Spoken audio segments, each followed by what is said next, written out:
Ibn al-Qayyim says that when a person passes away, and the hadith tells us this, that there's two scenarios that occur. The first scenario is that this person was a very pious person. And in that moment, when the angel of death arrives into their vicinity, into their environment, this person was very pious. The angel of death does not show up with the black Moroccan thobe and the giant sickle. No, the angel of death shows up like a handsome, beautiful, just soothing, pleasant individual. And the hadith says that the room smells like musk. And the person who's actually on their deathbed in their last moments, they actually, while their face might not be able to, the hadith says that they actually smile. They experience this joy, this pleasantness. And then, subhanAllah, when the angel of death arrives, the angel of death says, "Oh, you noble, wonderful person, it is time for us to go. Allah is calling you." And the soul, again, that you would think is like, wants to stay here, the soul's like, yes, this place is not it. And they basically, the hadith says that the soul is removed from the body, and the example that is given is like when you pour water out of a glass, how smooth that is. And the angel of death is taking the soul by the hand, and then the angel of death shows, this is the first time now that the soul has seen the body, or out-of-body experience, right? The soul is looking at the body, the lifeless body. And then the angel starts to ascend the heavens, and you start going above even the base sky that we see as the highest, right? And you go throughout the heavens. And the hadith says that on the way up, there are crowds and just immense crowds of malaika, of angels.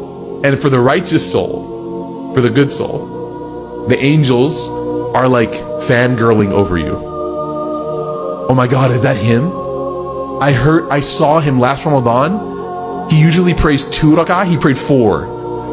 Right? He said he was going to finish a mushaf. Miskeen, he barely started, right? But he tried. And they're like singing your praises the entire way up. And all you hear are like people like celebrating your life. Like celebrities, like a person who watched your top 10.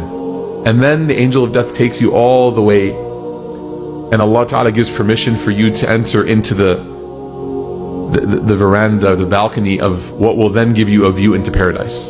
And Allah gives you in that moment, the righteous soul, special permission to look at your reward in paradise, your abode, your home, what you spent your whole life building.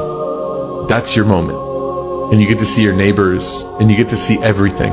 And the soul looks in disbelief and says, "That mine?" And the angel of death says, "What?" "And much more." And then the angel of death takes the soul very gently down into the resting place, into the barzakh. And the soul is put in rest in that place. But here's the interesting thing. There's a life there that is not like the life here. The hadith tells us that the soul will be able to interact with other souls of people that have passed away. So if somebody, for example, lost their spouse, and then they passed away, they're reunited. They get to have dinner again. And this time nobody has to cook. Or if you miss your mom or your grandmother and you pass away, now you're reunited.